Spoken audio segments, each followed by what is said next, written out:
Las profundidades del océano, uno de los entornos más hostiles de la Tierra. Terriblemente frío y con una presión letal. Un mundo mortal pero irresistible. Si cometes un solo error, te matará. ¡Pum! Tal cual. Para entender nuestro planeta tenemos que explorar el océano porque cubre 3/4 partes de su superficie. En las oscuras profundidades encontramos misterios científicos y oasis llenos de vida, ricos en minerales.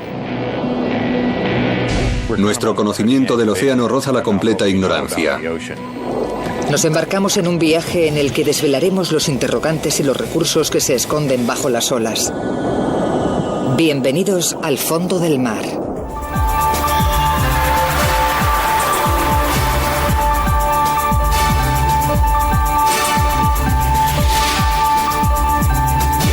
Ciencia al desnudo, los peligros de las profundidades.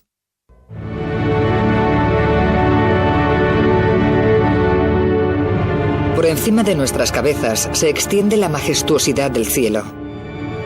Un universo de estrellas lejanas y planetas. Mundos nuevos que algún día podrían estar más cerca de casa. Pero el espacio no es la única frontera.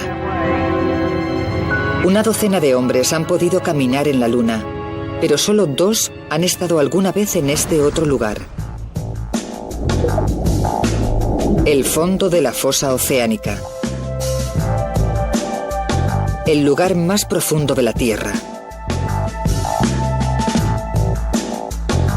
Seguiremos a 2 intrépidos pioneros cuando embarquen para iniciar un viaje épico que les llevará a todas las capas del océano hasta el punto situado a mayor profundidad. Durante la inmersión, recorreremos todas las áreas para descubrir los misterios que esconden y revelaremos cuál es la tecnología que hace posible que los científicos puedan estudiarlos. Bajo las olas, colonias de científicos estudian los maravillosos arrecifes de coral. Los ingenieros encargados de las inmersiones trabajan con nuevas tecnologías que pueden ayudarnos a alcanzar la enorme riqueza mineral que se encuentra en el fondo del océano. Además, algunas extrañas formas de vida hacen que los científicos pongan en cuestión la naturaleza de la vida misma. No creo que mucha gente se dé cuenta de que la Tierra está viva, de que es un organismo vivo y la mayor parte de ella se encuentra bajo el mar. La mayor parte de sus secretos se encuentran bajo el mar. Empezamos nuestro viaje situados muy por encima de la superficie del mar, mirando en dirección al océano que se extiende bajo nuestros ojos. Si le quitamos el tapón a esta bañera, veremos las distintas capas que conforman este paisaje alienígena situado en las profundidades. Hay una cornisa poco profunda que rodea la Tierra que normalmente no supera los pocos metros de profundidad. La plataforma continental no es más que una extensión subterránea de la masa terrestre. Pero a una media de 64 kilómetros de la Tierra, el suelo marino se desploma cientos de kilómetros en dirección a las enormes llanuras abisales. Estas llanuras están situadas a unos 3,5 kilómetros de profundidad. Dominan el planeta y cubren casi la mitad del suelo oceánico.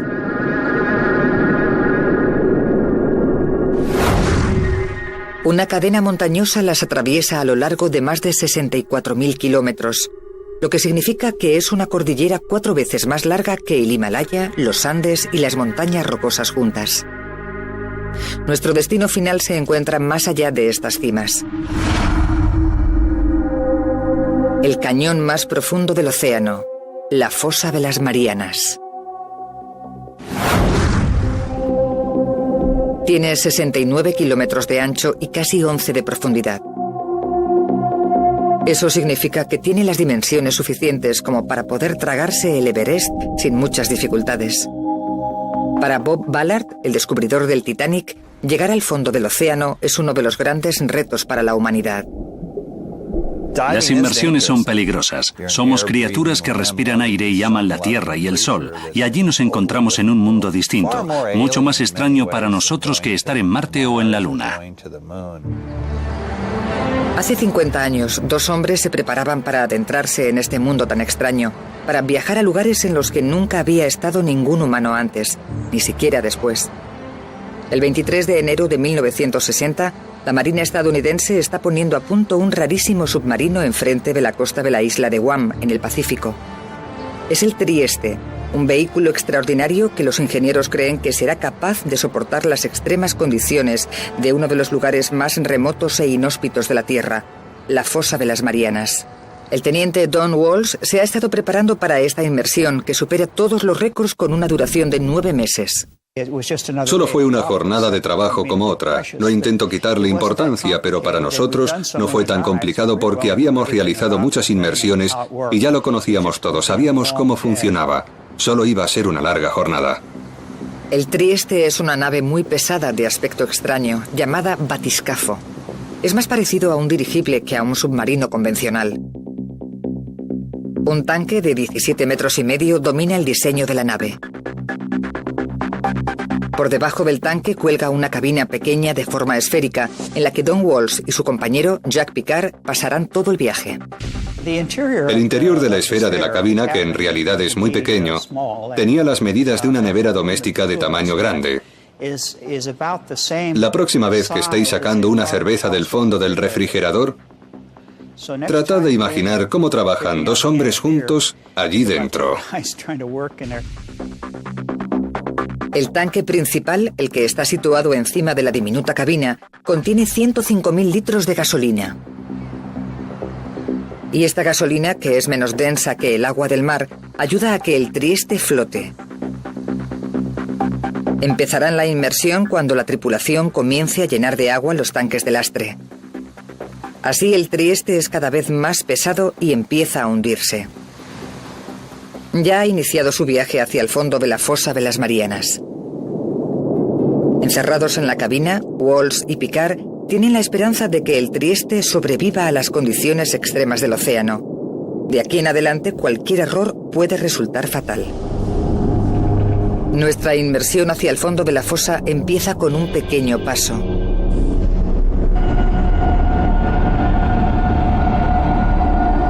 En dirección a la poco profunda capa de agua que se encuentra sobre la plataforma continental. A través del ojo de buey de la nave podemos observar un reino iluminado por el sol, llamado la zona fótica. En este área, la luz solar calienta el agua y permite que las plantas produzcan energía con la fotosíntesis, originando una enorme cadena trófica.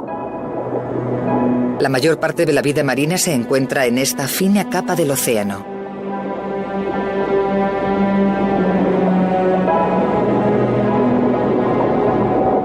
Cuando empiezas la inmersión, estás en las capas iluminadas por el sol. Es un hermoso mar azul y hay tiburones y otros tipos de peces nadando a tu alrededor. A 18 metros de la superficie, ya nos encontramos muy lejos de nuestro hábitat natural, la tierra firme. La tecnología del submarinismo nos permite adentrarnos en este mágico mundo, pero solo por poco tiempo. La cantidad de aire del que disponemos en las bombonas nos limita el tiempo que podemos pasar bajo el agua y nuestro regreso a la superficie está lleno de peligros. Los efectos de la presión submarina pueden ser mortales. Para poder entender las maravillas de estas aguas tan luminosas, no es suficiente con echar vistazos rápidos. Tenemos que lograr quedarnos bajo las olas. Y ahora los científicos han encontrado una manera de poder hacerlo. A 18 metros de la superficie, a unos 5,5 kilómetros de Cayo Largo en Florida, se encuentra la estación Aquarius, que es propiedad de la Administración Nacional Oceánica y Atmosférica, la NOAA, el único laboratorio submarino del mundo. Este tanque de acero presurizado puede acoger a 6 biólogos durante 10 días. Aquí estudian los arrecifes de coral de esta zona iluminada por el sol. Los arrecifes albergan colonias enteras de diminutos organismos. Son una tesorería de la vida. Mark Hay es profesor de biología del Instituto de Tecnología de Georgia y dirige las investigaciones de Aquarius. Se parece a un autobús escolar que se ha hundido en el fondo. Tiene unas dimensiones similares, está lleno de aire y tiene un agujero en la parte inferior por el que entran y salen. Esta abertura es la conexión entre el océano y el interior del Aquarius. De este modo, los científicos pueden entrar y salir cuando quieren. El aire presurizado dentro de la estación submarina evita que el agua entre dentro. Así, los investigadores pueden vivir y trabajar a 18 metros bajo el agua.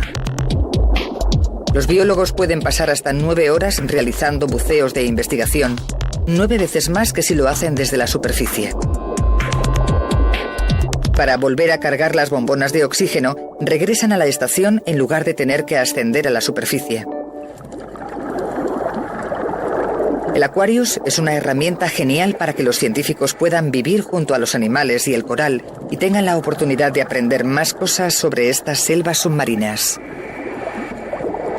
Siempre veo cosas nuevas cuando estoy allí. El motivo por el que esto sucede es porque puedes estar saliendo todo el día. Puedes salir a primera hora de la tarde y regresar por la noche. Podemos estar fuera todo el tiempo. De este modo observamos distintos comportamientos que no apreciaríamos de otro modo. Vemos interacciones entre las distintas especies que no veríamos de otra manera. Es poco común tener este acceso constante y es muy poderoso para nosotros desde el punto de vista científico.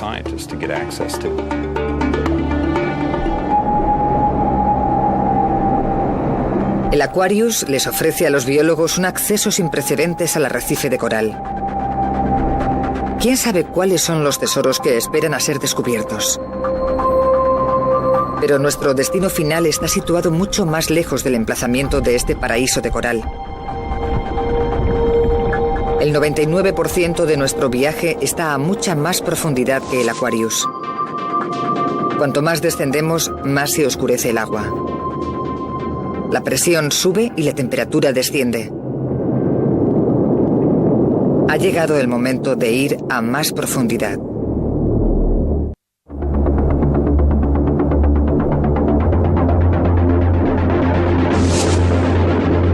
Hemos descendido solo unos cuantos metros respecto a lo que será nuestra inmersión completa hasta los 11 kilómetros de profundidad, y el entorno ya ha cambiado de manera dramática.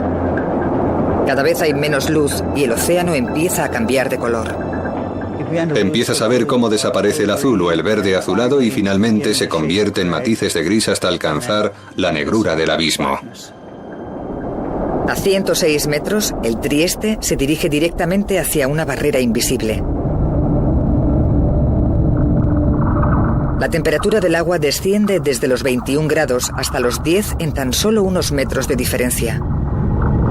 La mayor parte del calor del sol es absorbido por la parte superior del océano. Aquí el agua es menos densa, pero más abajo, menos luz significa más frío y un agua más densa y salada. El océano queda separado en dos capas, la que tiene el agua más caliente arriba y la inferior con un agua más fría y densa. La barrera que separa estas dos capas se llama termoclina. Recordad que el batiscafo es una especie de globo, así que en la capa más cálida descendíamos sin problemas, pero al llegar a la termoclina no pesábamos lo suficiente para atravesarla y rebotábamos como una pelota. El Trieste flota demasiado para poder hundirse en la capa de agua más densa y fría. Se ha quedado atascado. Para continuar, se deshacen de parte de la gasolina.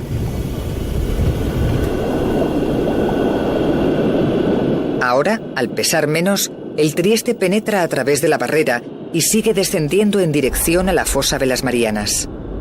Hemos llegado a 198 metros de profundidad, mucho más que la altura del monumento a Washington. Estamos entrando en un mundo oscuro, llamado la zona mesopelágica.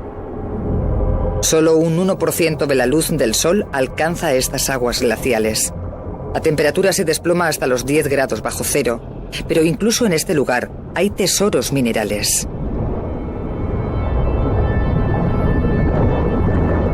Bajo el lecho marino hay reservas de petróleo y de gas. Para hacerse con estos recursos, algunos valientes submarinistas osaron aventurarse hasta los 300 metros. Pero la presión es tan intensa que se convierte en una tarea muy peligrosa y altamente especializada. Necesitaremos algo tecnológicamente muy innovador para superar las limitaciones que nos plantean los métodos de inmersión convencionales.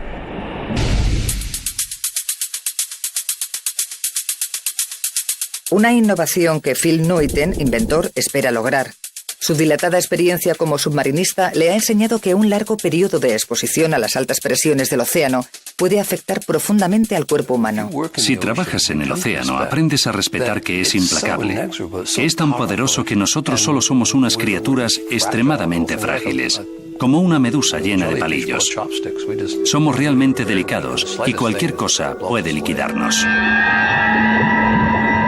Los submarinistas de 20 años pueden desarrollar osteoporosis, enfermedad que les dejaría los huesos tan frágiles como los de un chico de 8 años. Nuiten está desarrollando unos trajes mecánicos protectores que hacen que descender hasta los 300 metros de profundidad sea más seguro y más sencillo. Para ir hasta allí, hay que ir armado con el blindaje de la tecnología, y cuanto mejor preparados lo hagamos, mayores serán las posibilidades de sobrevivir. El traje Nut es una especie de submarino que te puedes poner. Una estructura rígida de aluminio protege al submarinista y mantiene la presión atmosférica en el interior del traje. El último modelo se llama traje EXO. Tiene un gran ángulo de visión y contiene suficiente aire para realizar una inmersión de 48 horas. Está hecho de metal, de 6 milímetros de grosor, y es suficientemente resistente para soportar una presión intensa. Esta pieza de la más alta ingeniería también es flexible. Cuando esta parte más estrecha pasa a este lado, así, el brazo está doblado. Eso cuando las dos partes quedan juntas. Y cuando se separan, el brazo queda recto. Así es como conseguimos esta especie de extensión flexible, gracias a la rotación. 20 de estas piezas articuladas le dan una libertad de movimiento casi completa al submarinista. En cuanto ha alcanzado su posición, debe poder trabajar y para hacerlo necesitan las manos. Nuiten ha creado unas manos robóticas que disponen de unos pulgares que hacen el movimiento de la pinza.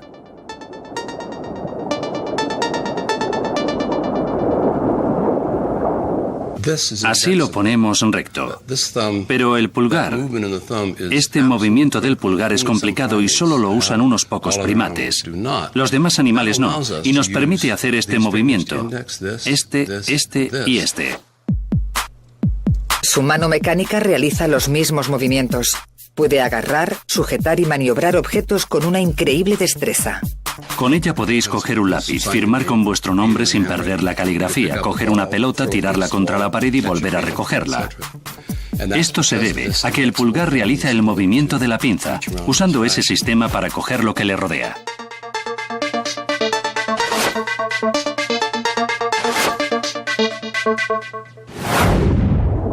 Además de los trajes, Nuiten ha diseñado toda una serie de sumergibles, pero todos funcionan hasta los 900 metros de profundidad.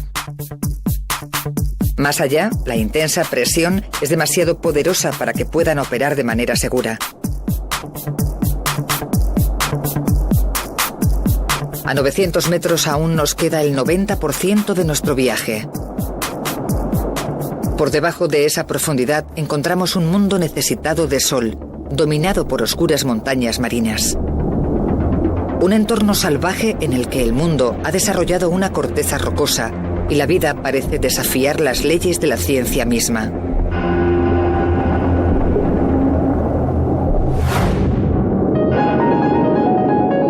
Los primeros metros de los océanos están bañados por la luz del sol y llenos de vida animal y vegetal. Pero cuanto más avanzamos, menos familiar nos resulta el entorno. Es el hogar de extrañas formas de vida. A 3000 metros llegamos a las llanuras abisales. Cubren casi la mitad del fondo oceánico y en general no tienen rasgos distintivos. Pero de estas llanuras asciende una maravilla de la geología, algo tan extraordinario que cambia nuestra percepción de la geología oceánica e incluso de la vida misma. La dorsal oceánica. Se trata de una cadena montañosa inmensa que se extiende a lo largo del planeta, recorriendo 64.400 kilómetros como si fuera la costura de una pelota de béisbol.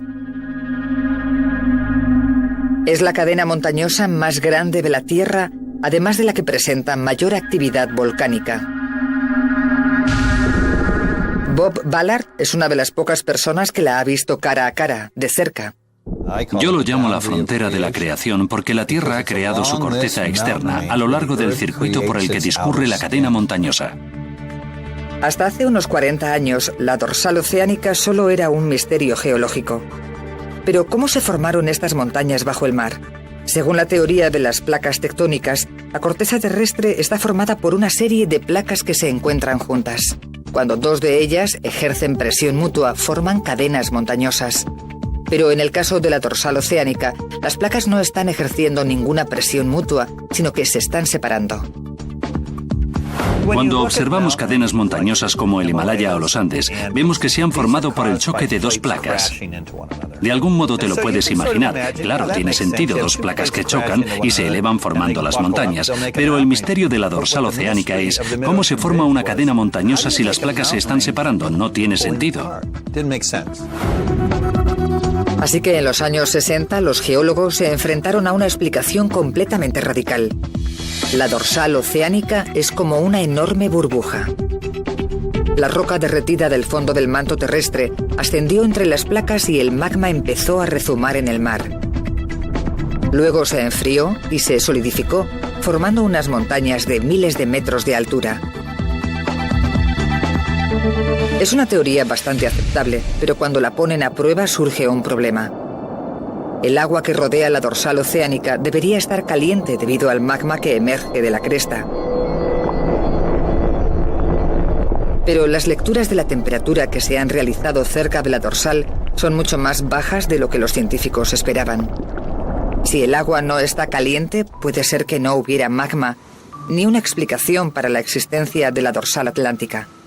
En 1977, Bob Ballard lidera una expedición al lugar para tratar de descifrar el acertijo. Hay muchas esperanzas puestas en su misión. Las pruebas de que no hay calor serían la evidencia de que no existe una teoría válida. Entonces Ballard decide usar la tecnología más avanzada de los años 70. Era el Angus, un sistema submarino de investigación geológica con detección acústica. En realidad era un poco arriesgado. Esta pesada jaula protege una sonda meteorológica que enviará los datos de la temperatura al barco. El Angus también dispone de una cámara con la que fotografiará el fondo marino. No pudimos ver las fotos hasta que no las recuperamos al cabo de muchas horas, pero tenemos una conexión con él, los datos de la temperatura. Teníamos pocos picos y de repente, un pico. Otro pico y boom, saltó enfrente de nosotros. Dijimos, acaba de pasar por agua caliente y tomamos nota de la hora. ¿Es esto una evidencia de las altas temperaturas que estaban buscando? El Angus ya ha regresado al barco. Ballard y su equipo cruzan los datos obtenidos con las fotografías y los resultados son sorprendentes. Las imágenes muestran una chimenea submarina que despide agua a muy alta temperatura en el mismo lugar en el que Ballard se topó con el pico de calor. Por fin tienen el calor del que hablaba la teoría, que el magma sale entre las placas de la dorsal oceánica. Pero las fotografías les muestran algo más. Algo que nadie había podido predecir. En los lugares en los que el agua está fría se ven fragmentos de lava negra. En los puntos calientes, el aspecto es totalmente distinto. Lava, lava, lava y cada 12 segundos hay una fotografía. En cuanto nos acercamos al momento mágico, el agua estaba turbia, muy turbia, y luego se ven cientos y cientos de almejas, muy grandes, en el fondo del océano, y luego nada más. No tiene sentido. La vida no puede abrirse camino en estas negras aguas que carecen totalmente de luz solar. Para echarle otro vistazo, Ballard regresa a la dorsal oceánica con un vehículo de investigación sumergible que ha adaptado. En los libros decía que la luz del sol no llegaba a la profundidad de los abismos, donde se encontraba la dorsal oceánica. La fotosíntesis no es posible y como consecuencia no puede haber plantas, y sin plantas no puede haber vida, pero estaba claro que había otro sistema. Ballard y su equipo recogen muestras y se ponen en contacto con los biólogos que se encuentran en tierra.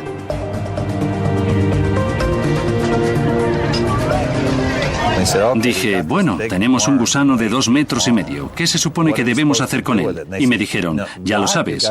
Lo intentamos, pero no podían creer lo que les estábamos describiendo. Les contestamos, tendréis que creernos porque lo tenemos delante, lo tengo en las manos. Las afirmaciones de Ballard sorprenden a los biólogos. Le piden que conserve a los especímenes. Me dijeron, consérvalos en formaldehído. A lo que les contestamos, somos geólogos, no solemos llevar formaldehído. Entonces preguntaron si llevábamos vodka. Eso ya era algo personal, porque obviamente si sales a navegar durante mucho tiempo te llevarás alguna bebida alcohólica. Y tuvimos que usarlas para conservar a las criaturas, aunque no teníamos tantas como ellos pensaban.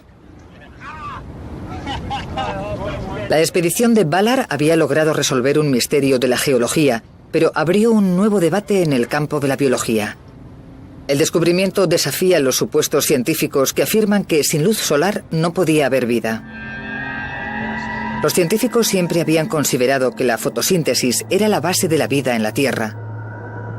Pero aquí encontraron vida sin luz solar. ¿Cómo consiguen existir estos organismos en la oscuridad del océano?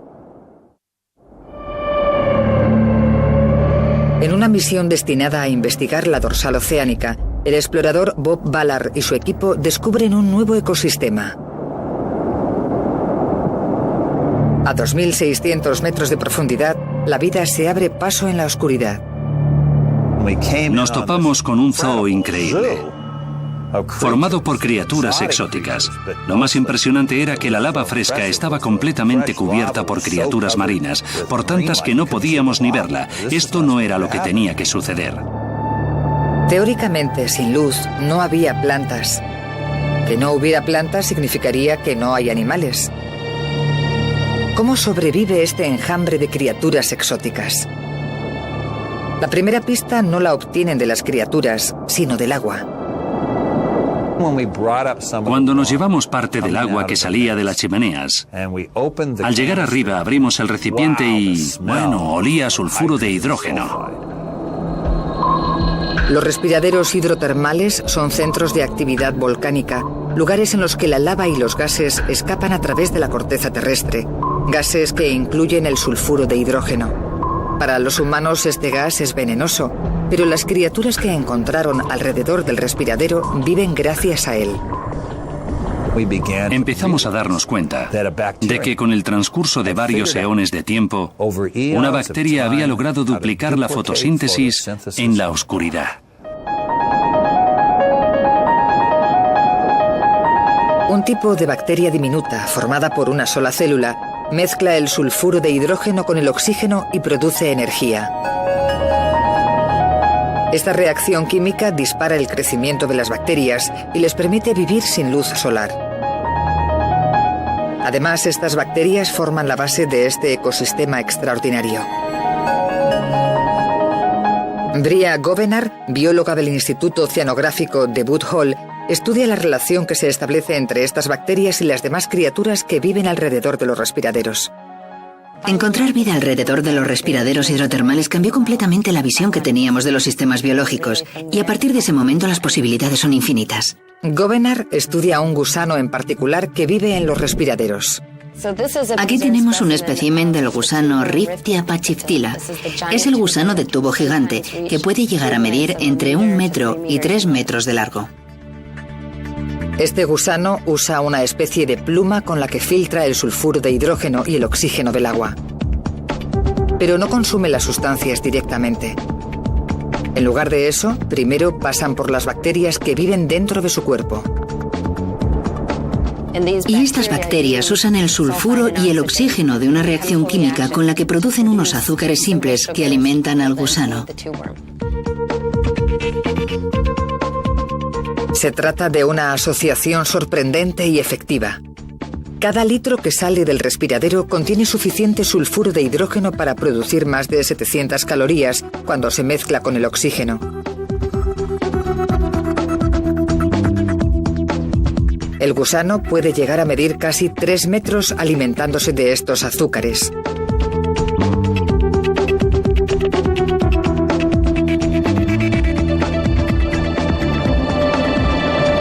Las bacterias son el motor de un extraño ecosistema. Las almejas, los moluscos y los caracoles se alimentan de ellas. Estas criaturas se convierten en el alimento de otros depredadores, como peces, cangrejos o pulpos. Las bacterias convierten los desechos del abismo en oasis de vida. Asimismo, podrían tener la respuesta al origen de la vida en la Tierra e incluso más allá. El doctor Chris German, del Instituto Oceanográfico de Woodhull, lleva 18 años estudiando los respiraderos hidrotermales. Hemos hecho descubrimientos que son cruciales para averiguar el origen de la vida en nuestro planeta. Hemos encontrado ecosistemas únicos, fauna que nunca habíamos visto. Cada vez que vamos encontramos nuevas especies. En 2006, German descubrió los respiraderos más calientes que se hayan encontrado. Estos expulsan unos líquidos que pueden alcanzar los 371 grados centígrados. No parece ser una receta de la vida. German se da cuenta de que este líquido contiene algunos ingredientes curiosos. Estos fluidos contenían un grupo de moléculas complejas, las moléculas orgánicas básicas que habrían sido necesarias para originar vida. Los respiraderos expulsan elementos químicos que mantienen a formas de vida especializadas. Pero puede que también nos ayuden a dar una explicación al origen de la vida en la Tierra. Empiezan construyendo las casas, los hábitats, sin que haya vida. German cree que los respiraderos pueden tener la respuesta a si hay vida en otros planetas. No hay motivos para pensar que no puede estar sucediendo en cualquier otro lugar del mundo, del sistema solar o del universo. Ya tenemos algunos ejemplos de lo que sucede en las lunas de Júpiter. Europa, un satélite algo más pequeño que el nuestro, orbita alrededor de Júpiter. Algunos científicos creen que bajo su superficie helada hay un océano líquido y, quizás, algunos respiraderos hidrotermales. ¿Puede haber vida en Europa? La exploración del espacio y la biología de las profundidades marinas tendrán que colaborar para encontrar una respuesta. Estos respiraderos tan extraños, rodeados de vida animal y vegetal, llenos de pistas sobre la naturaleza de la vida misma, son fuentes de materiales muy apreciados.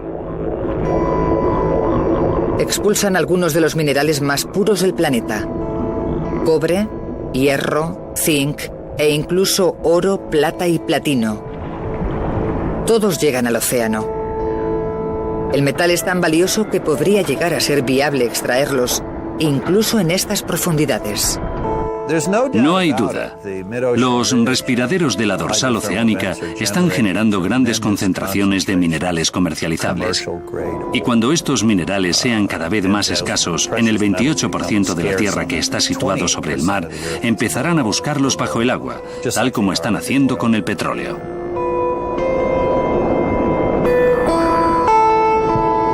Pero puede ser que estos respiraderos aún tengan un papel más importante para la humanidad. Algunos exploradores sueñan con vivir aquí abajo. Phil Nuiten, el inventor del traje Nud, se imagina la colonización de los respiraderos hidrotermales. Hay suficiente energía dentro de las chimeneas y las condiciones necesarias para proporcionar energía en una colonia subterránea de Marte. Es la visión de un mundo futurista, con colonias situadas a 2,5 kilómetros por debajo de la superficie, en uno de los entornos más extremos del planeta. Pero incluso en este punto, estamos a 8 kilómetros de nuestro destino final.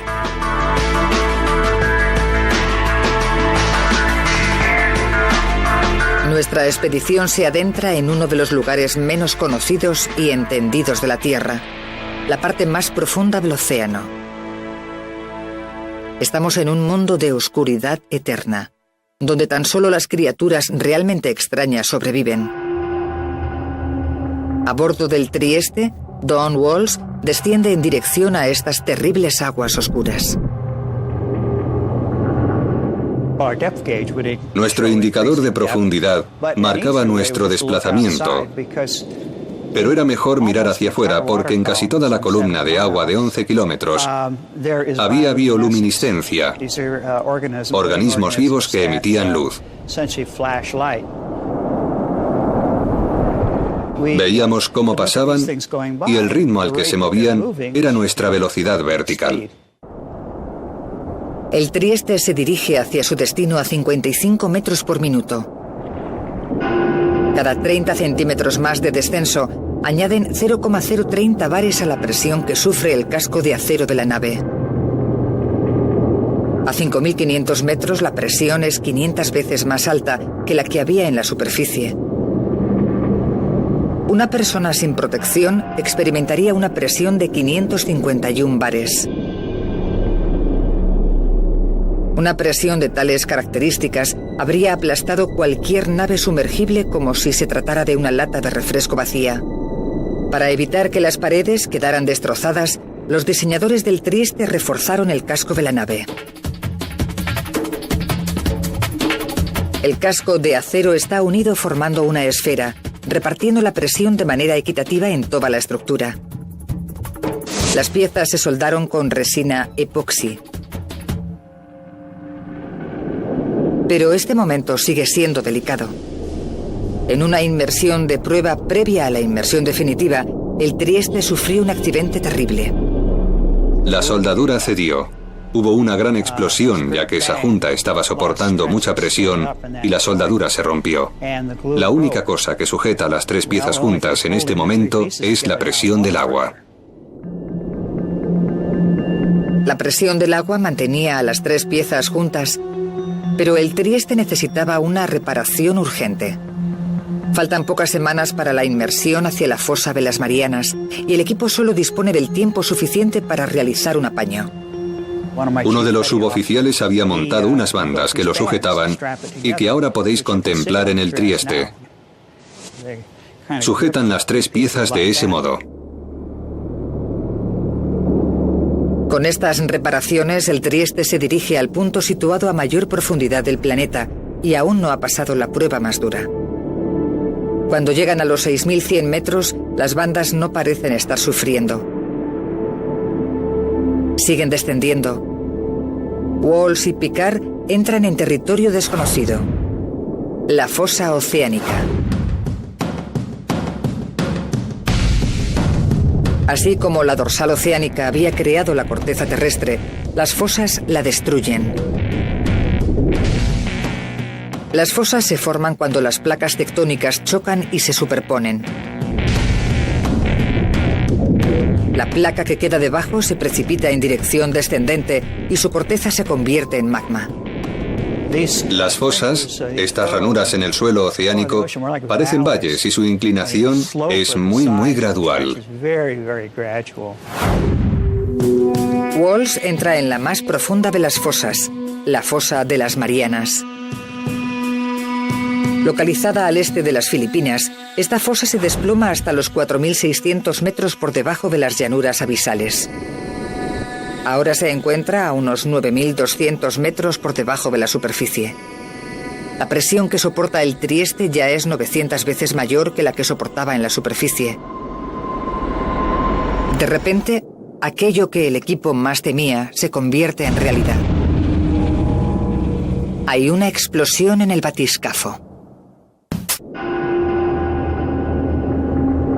En su expedición al fondo del océano, el Trieste entra finalmente en la fosa de las Marianas.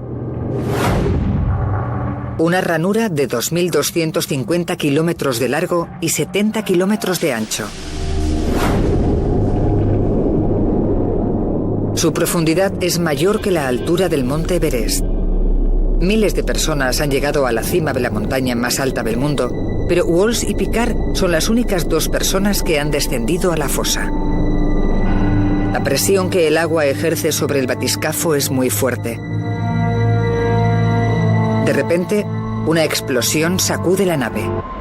El ruido sobresalta a los 2 tripulantes.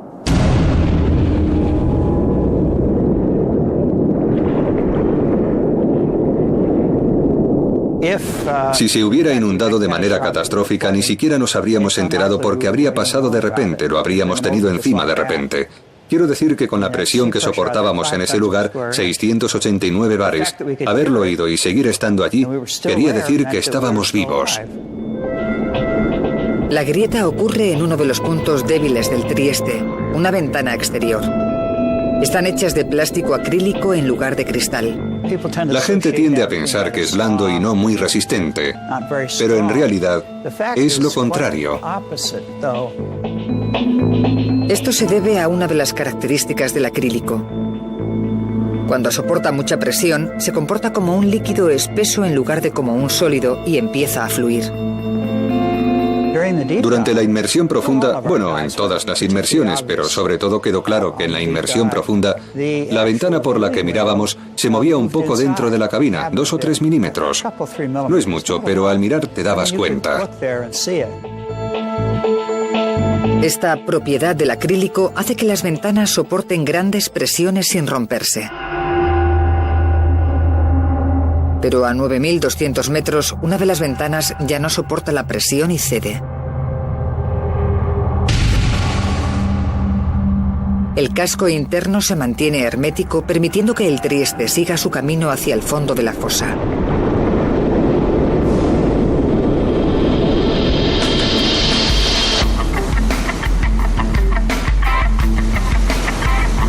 Estos peligrosos accidentes hacen que no todos los científicos estén dispuestos a viajar hasta lo más profundo. Con el paso de los años, después de la inmersión del Trieste, muchos creen que no tiene sentido enviar a personas allí. Ahora, en lugar de enviar a frágiles exploradores de carne y hueso, los científicos envían naves por control remoto y robots que pueden enfrentarse a los retos de las profundidades. Y uno de los investigadores que aboga más firmemente por el uso de estos robots es alguien que destaca por haber realizado expediciones con personas, Bob Ballard.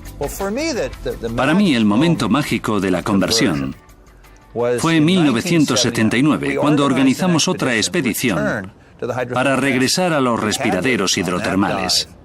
Llevábamos la primera cámara digital en color que se había diseñado. Y así salimos. La cámara de vídeo les daba una visión mucho más clara que cualquier ojo de buey. Ballard desarrolló un nuevo dispositivo llamado Argo. Era como un ojo que no necesitaba ser operado por ninguna persona in situ y enviaba imágenes de vídeo del fondo del mar directamente hacia una sala de control en la superficie. El 1 de septiembre de 1985, el increíble dispositivo de Ballard realiza un descubrimiento sorprendente.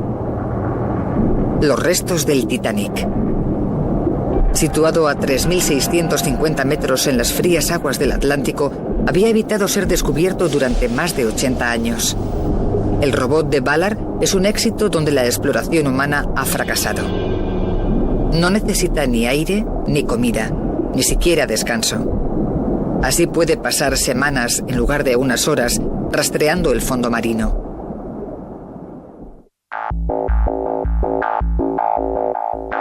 Actualmente los científicos construyen una nueva generación de robots acuáticos. Estos consiguen aventurarse mucho más lejos que antes y cada vez son más independientes de sus controladores humanos. Algunos de ellos incluso son programados para poder pensar y tomar decisiones, reaccionando a lo que encuentran.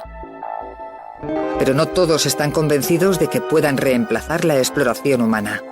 La gente lo cree porque estamos viendo robots en la televisión todo el tiempo, saltando, ganando partidas de ajedrez. En realidad son bastante limitados cuando tienen que realizar intervenciones. La idea de tener una persona allí se basa en que no sabemos qué vamos a encontrar. Los robots son espectaculares cuando podemos programarlos, pero si les pones ante una situación que no está en su base de datos, se encuentran perdidos. Los robots pueden ser el futuro. Pero hace 50 años, en el Trieste, no era una opción con la que podían contar. La misión se basa en su frágil tripulación humana para que pilote la nave y realice las observaciones científicas pertinentes. De manera increíble, el batiscafo ha conseguido protegerles de los peligros de las profundidades. 4 horas y 45 minutos después, están casi en el fondo del océano, el lugar más profundo del planeta. Bajan el ritmo de su descenso y el Trieste toca el suelo. 10.900 metros por debajo de la superficie.